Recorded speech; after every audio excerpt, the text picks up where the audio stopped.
Bonjour et bienvenue dans cette conversation entre zèbres indépendantes. Je suis Marjorie Véron, j'accompagne les zèbres au potentiel qui s'ennuient, s'épuisent au quotidien, au travail. Je les aide à développer un projet qui leur tient à cœur. Aujourd'hui, j'ai le plaisir de recevoir Carole Pirotte avec moi. Carole qui est spécialiste de l'accompagnement psychocorporel pour les traumatismes et l'hypersensibilité. C'est ça? C'est parfait. Super, merci Carole d'accepter cette invitation déjà. Est-ce que tu pourrais nous présenter ton activité en quelques mots, s'il te plaît? Oui, merci beaucoup de m'avoir invitée, Marjorie. Alors, mon activité, waouh, là, comme ça, je me sens un peu prise de court. Genre, qu'est-ce que je peux bien raconter? Euh, Mon activité, elle consiste à accompagner les individus ou les couples, voire les organisations, parce que je travaille aussi en entreprise, euh, pour euh, pouvoir reconnecter à leurs ressources euh, qui vont leur permettre de se libérer finalement des blessures et des charges que j'appelle traumatiques, parce que c'est le terrain dans lequel je suis très portée.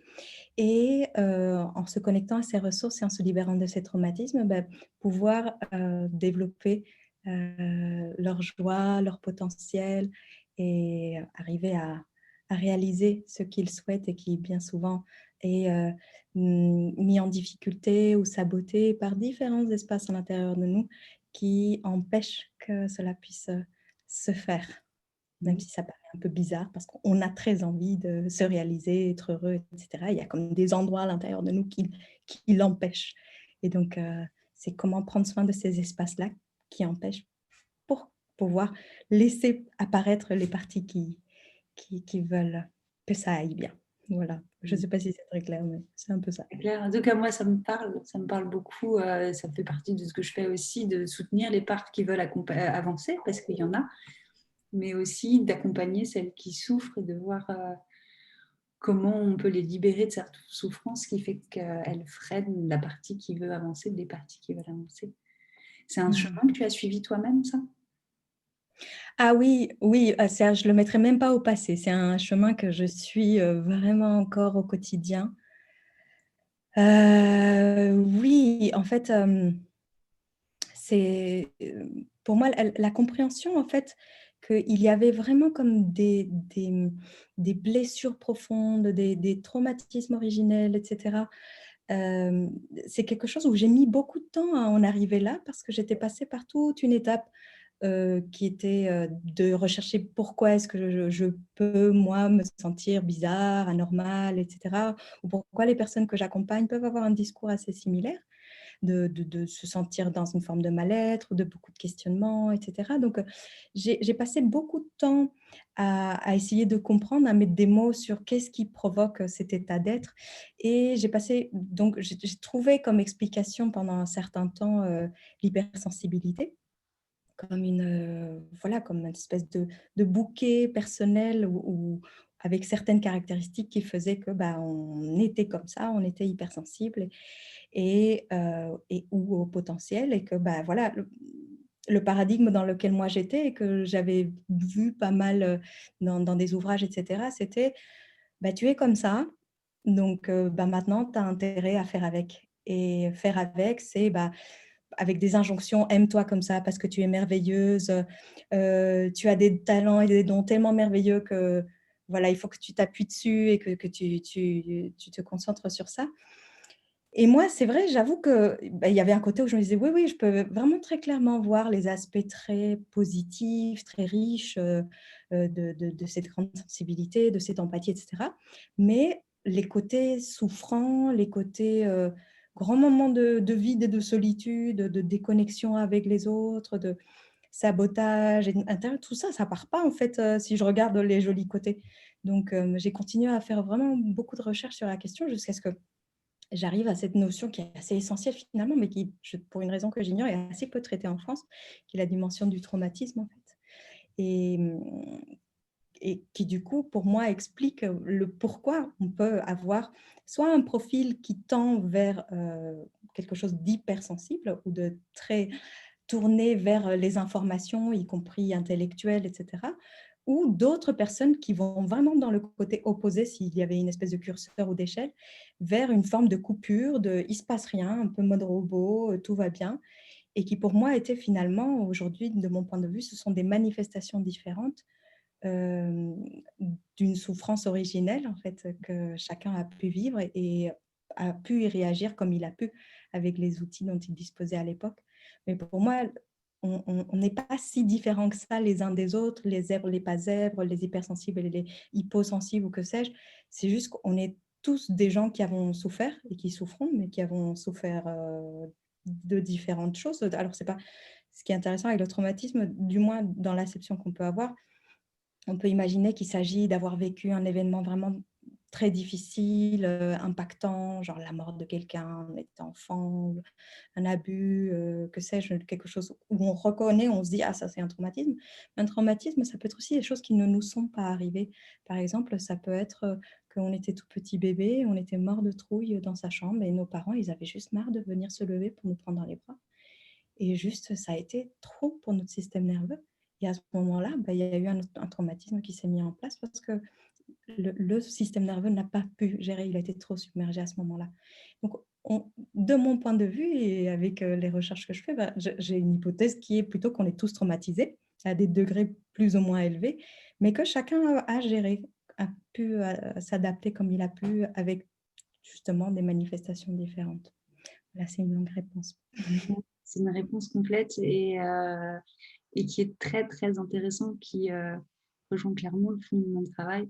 Je partage avec toi cette croyance que quelque part, ça fait partie c'est inhérent à la nature humaine d'avoir vécu des traumatismes qu'on peut juger de l'extérieur plus ou moins importants, mais ce qui est important, c'est comment on les a vécus à l'intérieur, et surtout que ces traumatismes ont lieu dans le système nerveux, que c'est le système nerveux qui est porteur de ces traumatismes, et donc que le système nerveux, c'est aussi une clé pour les libérer, puisque c'est le système nerveux qui l'a engrammé, ça doit pouvoir être la clé pour le libérer aussi. Et moi, j'aime bien voir le zèbre, le haut potentiel, comme une spécificité neurobiologique. Aujourd'hui, la science nous montre qu'on a dans certaines zones des neurones un peu plus denses, des gaines de myéline plus épaisses, des connexions qui se font un peu plus, mais c'est que dans certaines zones du cerveau. Il ne faut pas croire que c'est un méga cerveau. Qu'est-ce que ça change pour toi, ça, dans l'approche du traumatisme, du coup, un système nerveux hyper performant, avec de l'autre côté des traumatismes vécus dans le système nerveux? Alors pour moi, le traumatisme n'est pas forcément que vécu au niveau du système nerveux. Pour moi, il est vécu dans toutes les couches de l'être, en fait.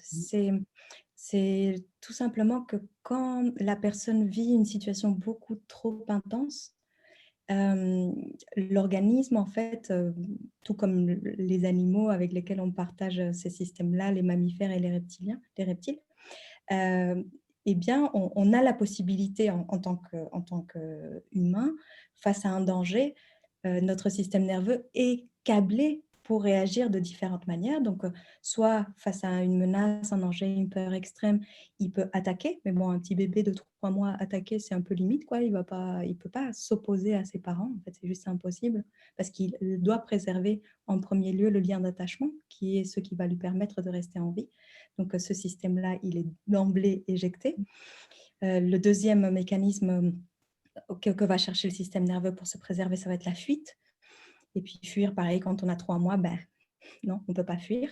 Et donc, la troisième réponse va être, bien sûr, rechercher de l'aide en criant, etc. Et s'il n'y a pas d'aide qui vient, s'il n'y a pas de soutien pour vivre cette expérience très difficile, ce qui va faire le système nerveux, c'est qu'il va s'éteindre. Et il arrive à la réponse de figement. Et donc, effectivement, ce qui va se passer, c'est que cet instant-là, cette charge traumatiquement, cette détresse immense, c'est comme si on avait une surcharge dans l'électricité. Et ben, il y a un fusible qui pète, en fait. Et ce fusible qui pète, on le garde à l'intérieur de nous, mais pas qu'au niveau du système nerveux. Il reste au niveau de notre corps et il reste aussi au niveau de nos émotions, de notre corps émotionnel. Donc, c'est comme un ensemble qui contient aussi bien une partie de notre corps énergétique, de notre corps physique, de notre monde émotionnel. Et tout ça fait comme un ensemble qui peut effectivement se loger à différents endroits de notre corps. Et donc du coup, pour essayer de répondre à ta question, c'est quoi le lien entre ta question, c'est quoi le lien entre le haut potentiel et la hyper, captation et le traumatisme, c'est ça? Est-ce qu'il pourrait y avoir quelque chose qui, puisqu'on est tous traumatisés, qui expliquerait les trop ceci, pas assez cela du zèbre, voilà, puisqu'on parle du système nerveux, alors on a parlé du système nerveux central, moi je vois aussi tout le système nerveux à travers les fascias, etc. Donc c'est là où vraiment c'est du corporel aussi pour moi. Mais est-ce que tu fais un lien ou pas? Peut-être que... Oui, oui, bien sûr, je le fais, bien sûr, c'est-à-dire que pour moi, hem, la réaction à l'environnement, d'être en captation permanente, en fait, d'être tourné comme ça vers l'extérieur pour obtenir toutes les informations. C'est-à-dire, c'est un cerveau qui est à haut potentiel, il reçoit et il traite une quantité d'informations complètement colossale, en fait. Et donc, avoir cette capacité-là, pour moi, est un mécanisme de gestion de stress, parce que si le petit bébé, il se rend compte à un moment donné que il pourrait y avoir un danger, ou il pourrait ne pas être pris comme il le faut, etc., eh bien, il va chercher à avoir le maximum d'informations pour se rassurer, pour pouvoir essayer de, de, de, de prendre soin de lui, pour trouver les clés pour se rassurer et donc et pour pouvoir interagir avec son environnement, parce que souvent un enfant, les personnes au potentiel sont tellement câblées, certaines restent beaucoup dans l'intellectuel, mais d'autres sont aussi câblées vers les autres pour pouvoir leur faire plaisir, pour ne pas les déranger, pour pouvoir faire ce qui est attendu d'eux, et comme ça le lien d'attachement peut être préservé. Et parce que l'objectif numéro un de nous en tant qu'êtres humains et les animaux d'eux-mêmes, socialisés, c'est de préserver le lien d'attachement, en fait, coûte que coûte. Et si le prix pour cela, c'est de ne pas avoir la possibilité de se reposer, de juste faire abstraction de toutes les informations et de rester tout le temps en flux tendu à recevoir, capter, capter, capter, c'est parce que c'est ça qui est compris comme nécessaire et indispensable pour préserver le lien d'attachement. Donc pour moi, oui, ça a un vrai lien, en fait. Hmm. Oui, on dit parfois que les zèbres ont une très grande capacité d'adaptation. Ça viendrait de là, en fait, avoir la capacité à faire tout ce qui est nécessaire pour pouvoir maintenir ce lien d'attachement avec l'autre. Je crois, oui. Oui. Et du coup, ça veut dire, à ton sens, que c'est une bonne chose de maintenir cette attention très tournée vers l'extérieur, qu'il faut apprendre à regarder l'extérieur un peu différemment. Qu'est-ce que tu Mm. proposes, toi, par rapport à ça? Alors, j'ai pas d'avis sur la question si c'est bon ou pas bon. Je pense qu'on peut effectivement voir le bon côté des choses et se dire, bah, quand on est super câblé comme ça et qu'on sent le vent tourner à la moindre chose, etc., on peut très vite s'adapter, on peut trouver des solutions, être très, très visionnaire, etc. Il y a comme plein de bonnes choses.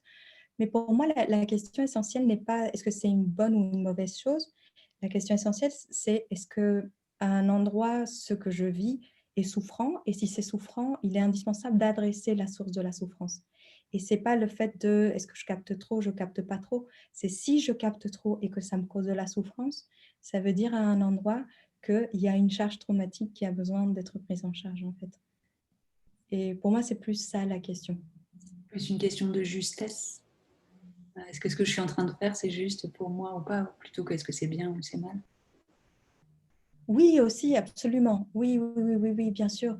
Après, ce que je me rends compte, aussi bien pour moi que dans les consultations, ce que je donne, c'est que quand on est sous stress et qu'on a du mal précisément à agir de manière intègre ou comme ça nous plairait, etc., ben, bien souvent, c'est difficile d'avoir ce paramètre de justesse parce qu'on est sous stress. Et quand on est sous stress, ce sont nos mécanismes de défense qui sont activés et qui vont chercher qui vont nous mettre avec des manières d'agir et d'interagir avec les autres qui vont pas forcément être dans la justesse. Et après, c'est ce qu'on se reproche souvent en ruminant et en se disant: «Ah, j'aurais dû, j'aurais pas dû», et cetera.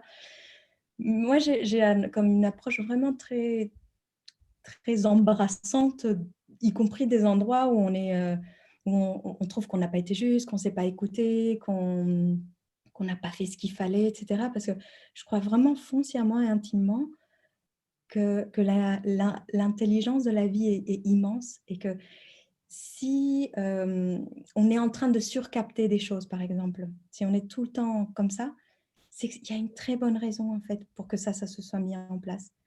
Et donc, c'est juste merveilleux que ce mécanisme se soit mis en place, sinon on serait probablement plus là. C'est-à-dire qu'on aurait éclampsé, voilà. Donc si on est encore là, c'est aussi grâce à ces mécanismes-là. Et la question, c'est de savoir, bon, tant que j'aurais pas mis en place quelque chose qui, par exemple, parce que le problème quand on est tout le temps comme ça, tourné vers l'extérieur, c'est qu'on se repose peu. On a peu de moments de détente, et cetera. Donc, comment est-ce que je pourrais intégrer de la détente, et cetera? C'est pas en me disant: «Il faut que je me détende», c'est que la partie qui est tournée comme ça, faut qu'elle sente qu'à l'intérieur de nous, il y a quelque chose de suffisamment solide et bien planté pour qu'elle, elle puisse se détendre, parce qu'elle est là pour nous protéger, en fait. Elle n'est pas là pour nous embêter ou nous saboter. Si elle est tournée comme ça et trop sur, l'acide, en quelque sorte, bah, c'est parce que ça nous protège. Donc si cette partie-là, petit à petit, sent qu'il y a quelque chose qui se construit petit à petit à l'intérieur de nous, bah, elle va pouvoir lâcher du lest. Tant qu'on ne fait pas le job à l'intérieur de construire quelque chose de solide qui va tenir, bah, cette partie-là, elle va continuer à être comme ça et on ne pourra pas se reposer. C'est comme normal, en fait. OK, donc de ne pas lutter contre, mais au contraire, accueillir et du coup faire ce travail en parallèle de soutenir, renforcer encore les parts qui, elles, se sentent en sécurité, Oui. suffisamment en sécurité pour pouvoir accueillir toutes ces zones d'ombre, de noirceur, on les appelle comme on veut. En général, on voit bien de quoi on parle de toute façon. Oui. Merci pour toute cette douceur aussi qui émane de toi quand tu parles de tout ça. C'est un côté très, très rassurant pour moi et je sens que, déjà rien que ça, mon système nerveux, ça lui fait du bien, ça l'aide à redescendre. Trop beau. Tu m'as dit quelque chose, juste avant l'interview d'intéressant. Je me demandais si tu te sentais concernée par tout ce qui concernait les zèbres. Tu me dis: «Oui, bien sûr, je suis passée au-delà de ça». Mmh. Tu pourrais m'en dire un peu plus? Oui, alors au-delà, je ne sais pas, mais je suis passée par là, ça c'est sûr, mais je ne suis plus trop à cet endroit-là. Dans le sens où, pour moi, ça a été très bénéfique à un moment donné où je cherchais à me comprendre, à me connaître, et surtout, c'est passé beaucoup par ma fille aînée où, je sentais que c'était pas pareil que les autres enfants, mais c'était purement intuitif aussi parce que j'avais pas d'autres enfants, et cetera, et me voyais en elle, et cetera. Donc, il y a eu tout un parcours de: «Mais qu'est-ce qui nous arrive, en fait? Est-ce qu'il y a quelque chose qui cloche chez nous? Est-ce que, hem» voilà, qu'est-ce qui se passe, en fait? Donc, le fait à un moment donné, en fait, pour moi, dans mon parcours, ce qui s'est passé, c'est qu'un beau jour, heu, l'idée est venue de faire un test, à ma fille aînée, pour savoir si elle était au potentiel ou pas. La réponse était «oui», et en fait, bon, j'ai commencé à lire, tout ce qu'il y avait sur la question, et cetera. Bien sûr, pas tout, mais bon nombre de choses sur la question, et là, je me suis dit: «Waouh, oui, effectivement, bah, ça me parle», et forcément, comme beaucoup de parents qui passent par leurs enfants pour, trouver leurs zébéritudes, bah, à chaque fois, ça faisait un peu miroir, genre: «Oh, c'est quoi ce truc?» Et un beau jour, ma sœur me dit: «Mais tu sais, Carole», moi j'ai grandi au Mexique, elle me dit: «Bah, quand on était au collège là-bas, tu te rappelles pas, on t'avait fait faire un test, mes parents t'avaient fait faire un test de QI et tout». Je dis: «Ah bah oui, je me rappelle vaguement». Elle me dit: «Bah, en fait, tu étais au potentiel, mais juste ils ont jugé que c'était pas nécessaire de te le dire, que c'était pas comme voilà, ça changeait pas grand-chose». Donc bon, elle m'a dit ça: «Ouais, bon, d'accord», et et disons que dans cette case-là, je me suis pas assise très longtemps parce qu'il y a eu très vite le truc de Au potentiel, d'accord, mais moi, ce qui me gêne, c'est le côté souffrant de la chose, en fait, parce que si je réfléchis vite ou je sais pas quoi, ou ça veut rien dire en plus réfléchir vite, mais bon, bref, si j'ai une façon de penser qui est X ou Y, mais je m'en fous, en fait, c'est la partie souffrante qui est gênante. C'est là où j'ai atterri dans la partie hypersensibilité, où je me suis campée un peu plus longtemps, où je me suis dit, tiens, effectivement, ça me parle pas mal, cette histoire de hyper-émotivité, hyper-vigilance, voilà, tout un florilège de choses. Et c'était comme un endroit où j'ai comme beaucoup ramé et nagé, et à un moment donné, je trouve une île, et je me dis, ah purée, il y a comme d'autres gens comme moi, je peux me reposer. Et, et forcément qu'il y a tout le stade d'abord de oh ouais, c'est trop bien, je me reconnais, j'existe comme, pas comme une extraterrestre, mais comme juste une partie d'une tribu un peu étrange de ce monde, mais j'appartiens à ce monde, j'appartiens à ces humains, etc. Donc c'est ce premier aspect d'appartenance aussi, de lien, encore une fois, avec les autres, qui est très important, qui fait genre se détendre déjà dans un premier temps. Et après, il y a bien sûr les étapes aussi. Je ne sais pas si tu as pu vivre ça dans ta zébritude ou dans d'autres aspects, mais qui est un peu le côté de, il y a nous et les autres, en fait. Il y a les hypersensibles et les non-hypersensibles, les hyposensibles, les blablabla, qui font un peu de, voilà, et qui du coup, parce qu'on on se cherche, hein, on ne sait pas trop, et puis aussi on se comprend, on se connaît en se comparant, en se définissant par rapport à d'autres. Donc, ça commence à mettre un peu des briques, mais ça commence à faire aussi des différences entre nous et les autres. Et donc, il y avait un petit côté où ça me gênait un peu. Et j'ai pu passer un peu par des forums et tout ça, où il y avait des histoires un peu revendicatives, genre nous les zèbres, ou nous les empathes, ou nous les hypersensibles, alors que les autres méchants. Et ça carrément, ça m'a saoulée, pardon, mais je me disais, non, ça me parle vraiment pas. Je sentais il y avait ce côté de ça me parle pas, et aussi le côté on peut pas s'arrêter à se dire nous on est les meilleurs et les pauvres victimes des autres, du monde qui est hyposensible et pas gentil, et il faut qu'on s'habitue et qu'on en fasse une force. Bon, je suis très schématisation, voilà, j'exagère, hein, bien sûr, il y a beaucoup d'auteurs et de gens qui sont pas dans ces extrêmes-là, mais c'était des discours que j'avais pu entendre, et c'est là où j'ai continué et je suis allée dans cette approche plus du traumatisme. C'est très intéressant. Je me reconnais dans ce que tu viens de partager, et dans ce que j'échange avec mes clients aussi, je reconnais ça.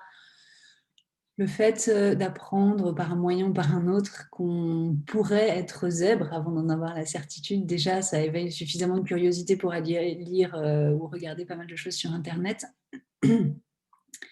Et ça permet, je trouve, de nourrir ce lien, pardon, ce sentiment d'appartenance qui est si important, dont tu parlais aussi, pour pouvoir se sentir un humain pleinement, faire partie de ce monde. On a besoin de se sentir en lien avec des gens.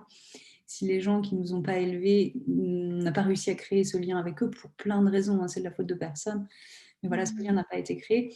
Le fait de trouver dans le groupe des zèbres d'autres gens qui nous ressemblent, ça permet de créer ce lien et du coup de redescendre un peu au niveau du système nerveux, et là d'aller ouvrir les portes de la souffrance et d'aller voir quelles sont ces véritables souffrances qui ne sont pas liées au fait d'être différents.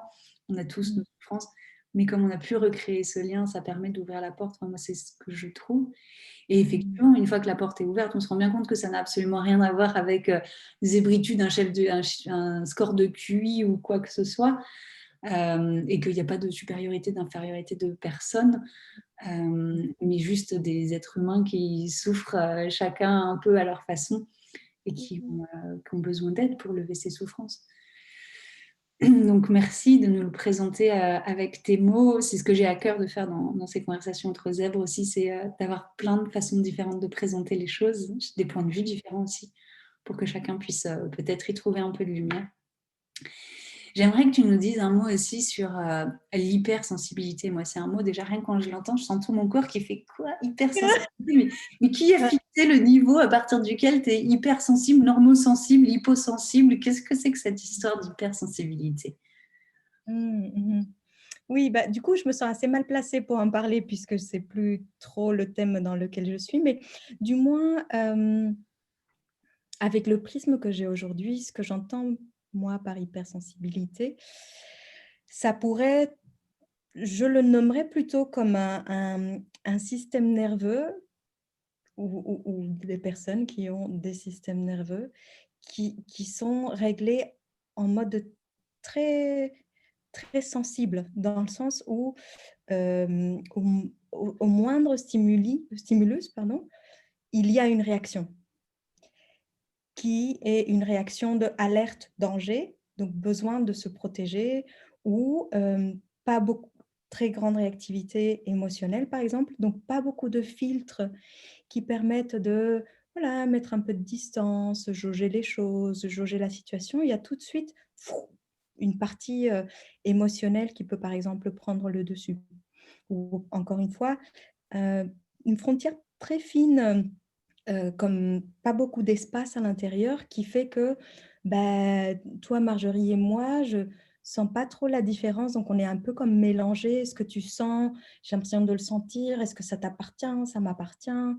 Donc, c'est comme, je pourrais l'imaginer comme ouais, ce système nerveux qui a dû rester tellement actif et surmené, en fait, surstimulé, que la moindre chose fait un peu comme ça, et avec des réactions diverses et variées, en fait. Et donc, pour moi, une personne hypersensible n'est pas, par exemple, forcément hyper émotive. On peut être hypersensible et donc, du coup, au moindre stimulus, partir dans le figement ou dans la sidération, c'est-à-dire être comme ça, coupé, hébété, je ne sais plus ce qui m'arrive, j'arrive plus à interagir avec l'environnement. Ça aussi, c'est une façon en fait, de réagir quand on a été traumatisé. En fait, c'est de tout de suite, il y a la déconnexion qui se fait parce que le moindre stimulus, c'est trop. En fait, pas parce qu'en soi, la situation le justifie, et c'est pour ça que souvent, les gens sont jugés comme trop excessifs, et c'est là où on entend tu es trop sensible, trop émotif, trop machin. Mm. Parce qu'effectivement, au regard de la situation, avec un système nerveux régulé, quelque chose depuis un endroit très apaisé, si on regarde la chaussette qui est par terre, c'est rien, quoi. Mais sauf que quand on est en mode super activé, ben, la chaussette est le déclencheur qui va faire que toute une histoire très lointaine et très chargée va venir se transposer sur le devant de la scène. Et donc, ce sont des personnes qui, tout le temps ou très régulièrement, vivent et revivent du passé avec les moyens du bord qu'ils avaient quand ils avaient 6 mois, 2 ans, 3 ans, donc très démunis, et qu'ils peuvent se sentir submergés assez régulièrement par les autres, par les bruits, parce que tout est réglé en mode trop sensible, en fait. C'est comme ça que je le décrirais en quelque sorte. Ça me parle beaucoup. Et du coup, en t'écoutant, je me dis que cette hypersensibilité pourrait ne pas forcément être innée de naissance, et pourrait Mmh. résulter des expériences de la petite enfance. Mmh. C'est une super question. Alors, les gens alors, le traumatisme est très étudié dans le milieu saxon et aussi chez les germanophones, aussi en Israël, etc. Et les gens qui travaillent sur la question se posent beaucoup cette question de est-ce que c'est quelque chose d'inné ou d'acquis. Ce que je peux entreapercevoir qui se ressemblent aujourd'hui, pas mal dans les études que j'ai pu lire et les gens que je suis qui étudient ces questions, c'est que c'est extrêmement environnemental, dans le sens où on peut hériter de certains gènes, par exemple, et on peut y compris hériter de traumatismes de manière transgénérationnelle. C'est-à-dire qu'il y a des études qui prouvent que des personnes qui ont vécu la Shoah, etc., ben, leurs enfants et petits-enfants ont une modification des gènes, en fait. Mais l'épigénétique, la science qui étudie comment les gènes vont venir se manifester dans notre vie, a montré, donc démontre actuellement que ce sont certains gènes qui vont s'activer au profit ou au détriment d'autres en fonction de l'environnement dans lequel on est. Après, bien évidemment, si nos parents sont stressés, sont angoissés, eux-mêmes n'ont pas reçu suffisamment d'amour, de sécurité, de confiance dans le lien d'attachement, etc., qui vont se sentir submergés dans leur lien avec leur enfant, même s'ils adorent leur petit bébé, même s'ils l'ont fait avec tout leur amour, même s'ils sont là physiquement, il suffit d'être en train de scroller son téléphone pendant qu'on allait son bébé. Et le bébé, il manque de ce contact-là. Et ce sont des gènes, par exemple, de stress. Et ce sont toutes les hormones de stress aussi qui vont venir s'activer.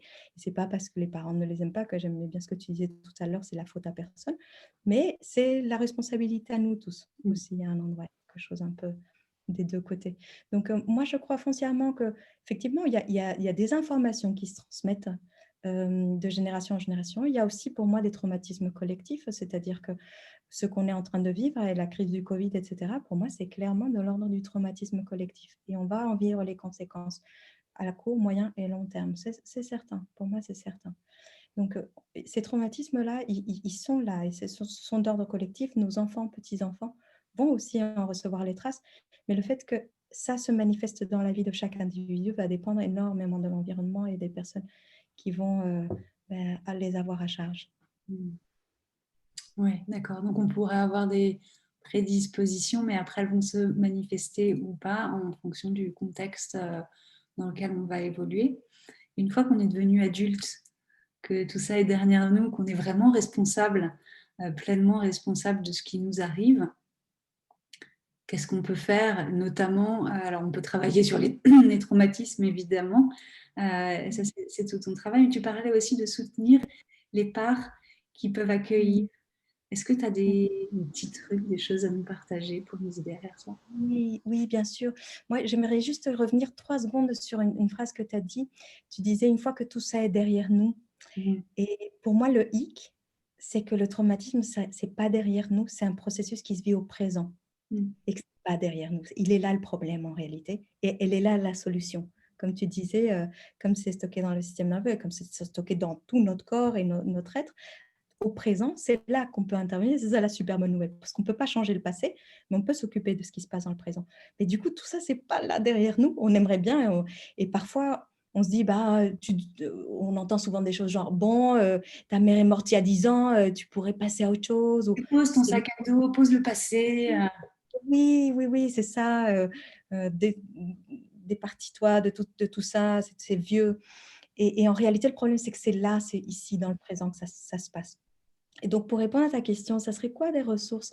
Pour moi, il y a toute une gamme, toute une panoplie de choses qu'on peut faire pour, dans le présent, réguler notre système nerveux. Pourquoi? Parce que quand on est activé, et quand j'utilise le mot activé, ça veut dire on peut le sentir très clairement au niveau de notre corps. En fait, parfois, on est très déconnecté de notre corps et on a dû le faire parce que le corps est le lieu où tout ça s'est impacté. Donc, on l'a déserté, notre corps, on l'a laissé, mais vraiment de côté. Parfois, on ne sait même pas qu'on a un corps. Et donc, mais comme tout ça est inscrit à cet endroit-là, eh bien, on peut aussi, quand on est sous stress, par exemple, on peut sentir qu'on a le cœur qui va plus vite, la respiration qui est un peu entrecoupée, on est voilà comme ça, effectivement, parce que le corps, il essaye de se replier, de se tendre pour garder toutes les ressources intérieures, pour se battre ou pour fuir. Donc tout ça, ce sont des réactions naturelles. Donc quand on apprend à réguler notre système nerveux par différents exercices. Je vais en donner 2 ou 3 voilà, pour donner un petit partage. Ça peut vraiment nous aider à revenir dans l'instant présent. Parce que ce qui se passe, c'est que quand on est activé, notre système nerveux nous renvoie dans le passé à des situations qui ressemblent dans le goût émotionnel ou dans le goût énergétique à ce qu'on a vécu dans le passé. Et on revient en arrière et on n'a pas les ressources de l'adulte posées dans le présent. Donc, pour contacter ces ressources de l'adulte qu'on est aujourd'hui, il faut revenir dans le présent et pour ça, il faut avoir un système nerveux régulé. Donc, il est en pas numéro un, c'est dès qu'on sent qu'on est un peu agité ou que ça bouge ou qu'on a la petite nœud à la gorge, l'oppression, qu'on commence à lancer des petites piques à notre compagnon, qu'avec nos enfants, on est en mode « tu ne m'auras pas ». Eh bien, ce sont des signaux qui nous indiquent qu'on est activé à ce moment-là. C'est vraiment très important de prendre soin et de réguler notre système nerveux. Alors, idéalement, alors ce que tous nous avons besoin, et c'est ce que nous avons manqué notamment dans notre histoire, et c'est ce qui a fait qu'on a vécu des traumatismes, c'est qu'on a manqué d'un autre système nerveux qui soit régulé pour pouvoir que notre système nerveux puisse se réguler tout seul. En fait, il n'y a rien à faire. Juste un adulte régulé avec un enfant qui est stressé va lui permettre de revenir à un niveau correct. Donc, ce qu'on a manqué, c'est ça. Si on peut avoir un compagnon ou quelqu'un qui n'est pas activé et avec qui on peut faire un câlin si on aime ça, ou juste être en présence et respirer, ça peut faire beaucoup de bien. Le souci, c'est que l'activation, c'est contagieux, notamment avec les êtres qu'on aime le plus. Si moi, je suis activée, c'est quasi sûr et certain que mon compagnon, il va être hyper déclenché, mes enfants aussi. Donc, c'est important de pouvoir savoir prendre soin de soi parce que c'est difficile de compter sur l'autre, à moins qu'on ait un thérapeute ou une thérapeute ou un accompagnant avec qui, effectivement, tout ça, ça puisse se jouer et il va venir jouer ce rôle de système nerveux posé avec lequel on va pouvoir venir transformer des blessures anciennes. Mais en première instance, un petit exercice pour nous aider à nous calmer, ça c'est vraiment tout bête, hein. C'est vraiment de se prendre dans les bras. C'est tout bête, hein, mais juste le fait de, genre, oh, ça fait genre, oh, une espèce d'endroit qui contient en fait, juste. Et je peux vraiment même serrer un petit peu mes bras pour sentir que ce corps est là en fait. Et ce corps, il peut contenir ce qui se passe. Donc voilà, ça c'est un truc tout bête. Et Peter Levine, qui est un homme brillantissime qui a créé une méthode qui s'appelle la somatic experiencing, qui est entre autres sert à traiter les traumatismes. Il propose aussi, quand on est sous stress, en plus de se tenir dans les bras, c'est en expirant, dire vous. C'est-à-dire, je vais le faire, ça fait un grand inspire. Et en expirant, ça fait et on peut accompagner le mouvement même pour aller vers le bas, en fait. Et on va jusqu'au bout de l'expire et on se laisse inspirer tout seul. Et on peut le faire 2, 3, 4 fois. Et ça, c'est quelque chose qui va venir vraiment pacifier le système nerveux, ça touche le nerf vague. Et il y a quelque chose qui se libère en termes d'hormones super cool, en fait. Ça c'est une bonne méthode. Et après, une autre méthode que moi, j'adore, que j'utilise et qui est hyper puissante, et aussi pour les enfants, quand on a des enfants et qu'on les voit bien agités, ou surtout quand ils ont du mal, ils sont bloqués avec des devoirs ou des trucs comme ça, donc qui sont un petit peu figés, quoi, où ils sont genre, ils n'arrivent plus à comprendre, etc. Ce qu'il faut faire, c'est leur permettre de contacter le monde, en fait, savoir qu'il y a un monde autour, parce qu'on est, en ce moment-là, on est comme ça. Et un exercice que j'adore consiste à choisir une couleur et à demander à la personne, à nous-mêmes ou à notre enfant, mais moi je le fais moi-même, de choisir une couleur et choisir 10 objets autour de soi de cette couleur-là. Et le secret, c'est vraiment de dire à voix haute, même si on est tout seul, on le fait tout seul quand même à voix haute, de dire par exemple si je choisis la couleur jaune, 1, le tissu qui protège ma chambre, 2, le bout de ma chambre qui est dans le rideau, jusqu'à 10. Après, on respire 1 ou 2 fois et on voit si ça a baissé le niveau de stress ou le niveau un peu d'absence, de coupure. Et on peut refaire la même chose, soit avec une autre couleur, ou soit en se mettant un autre défi, en disant « je choisis 10 matières différentes ». Ou alors, je choisis une forme géométrique, je choisis le carré, je cherche 10 objets carrés. Et vraiment en prenant soin de bien bouger notre buste, en fait, et de prendre le temps et d'utiliser la curiosité comme pour chercher pas le truc évident, mais vraiment, oh tiens, le petit détail. Pourquoi? Parce que quand on fait appel à la curiosité et au jeu, c'est la meilleure manière de faire disruption dans le mécanisme qui s'appelle le vortex traumatique, c'est-à-dire une espèce de truc qui nous absorbe et voilà, après il serait difficile d'en sortir. Donc ça, ce sont des petits exercices qui peuvent nous aider vraiment quotidiennement à faire baisser la pression et à nous ressourcer. C'est vraiment, moi, j'utilise beaucoup cette approche ressource qui est, avant d'aller faire quoi que ce soit, il faut qu'on soit à un bon endroit intérieurement. Parce que sinon, c'est juste mort, en fait. Ça, c'est un super conseil. Pardon, je suis un peu malade. C'est Merveilleux comme conseil, ce que tu viens de partager avec nous, tellement de douceur, de plein d'ocytocine déjà, de se faire des câlins comme ça aide beaucoup à redescendre le système nerveux, regarder autour de soi, revenir ici. C'est des choses qui peuvent avoir l'air hyper simples en apparence, qui sont en réalité ultra puissantes. Et, Oui. et effectivement, comme tu le dis, à partir de cet endroit-là, on va pouvoir commencer à travailler et à passer à autre chose, mais c'est ce que j'arrête pas de répéter. Pour moi, la clé numéro un, c'est la régulation du système nerveux. Et je te remercie de partager ça avec tes mots et ton point de vue, toute cette approche psychocorporelle, psychosomatique. Comment est-ce que tu l'appelles, toi? Oui, psychocorporel ou somatique, ouais, peu importe en fait, mais effectivement qui intègre la dimension somatique, ouais. Super. Merci, Carole. Si on veut travailler avec toi, comment on fait pour te retrouver? Écoute, il y a plusieurs biais. Donc j'ai une chaîne YouTube qui s'appelle Les Super Sensibles, où il y a des vidéos. Mais tu me demandais ce que je pour me contacter. Donc, j'ai un site internet qui s'appelle corzeame.fr, si s'écrit CORZEAME.fr, que je partage avec Nicolas Souchal, avec qui nous œuvrons ensemble, et aussi individuellement avec nos propres voilà, clients. Et aussi, j'ai un autre site qui s'appelle Le Retour à Soi, qui est le-retour-à-soi.fr, où je poste aussi mes vidéos et où il y a mon contact, donc mes coordonnées, mon téléphone, tout y est inscrit. Et voilà, c'est la meilleure manière de me contacter. Super. Je mettrai les liens sous la vidéo. Euh, Vous avez donc ce qu'il vous faut si vous voulez en savoir plus sur l'univers de Carole, sa chaîne YouTube, ses sites internet. Un grand merci, Carole, d'avoir accepté cette invitation, encore une fois, et de partager toutes ces belles choses avec nous. J'ai une dernière Mm. question pour toi. Oui.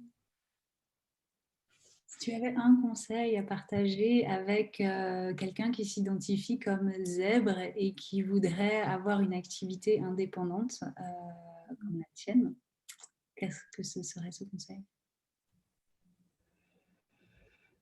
Hmm. Hmm.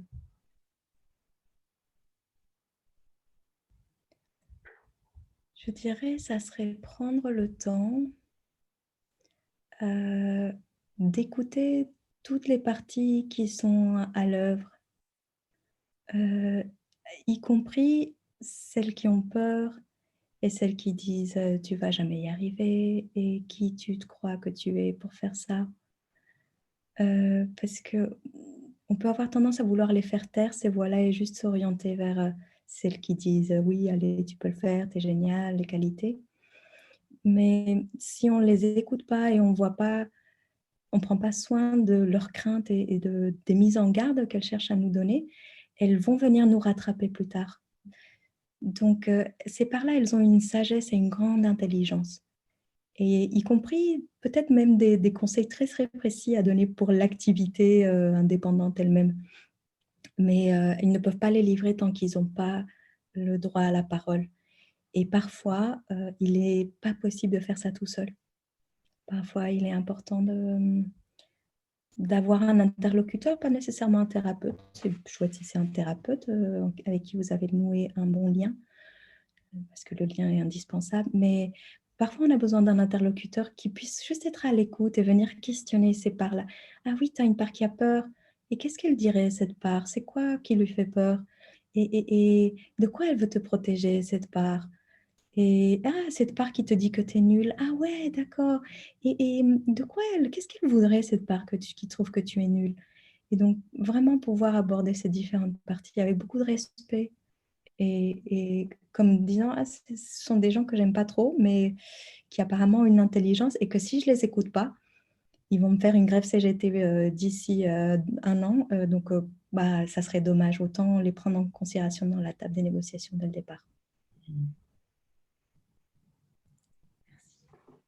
Merci à toi, Marjorie. Est-ce que je peux faire une petite aparté par rapport à un livre que nous allons sortir avec Nicolas donc, en janvier? le 13 janvier dans la journée de l'hypersensibilité. C'est un livre qui s'appelle C'est trop fort. Et je me permets d'en parler parce que dans le livre, on parle de traumatisme, mais on donne aussi 50 exercices de régulation donc, qui peuvent être utiles. Donc, ça va paraître aux éditions Le Duc. C'est trop fort. C'est trop fort. Super. Un grand merci et un grand merci de partager tout ça avec nous, les personnes qui nous écoutent et puis toutes les personnes qui vous liront. J'espère qu'elles seront nombreuses. On a besoin d'un monde, je crois, où on va être à même de se co-réguler les uns les autres. Et plus il y a des personnes qui seront déjà dans cet état nerveux, de calme et de douceur, plus on va pouvoir amener des gens avec nous dans cet univers-là. Merci. Oui, je vote. Un grand merci, Carole, et bien, à bientôt, j'espère. Avec joie. Merci Marjorie, à bientôt.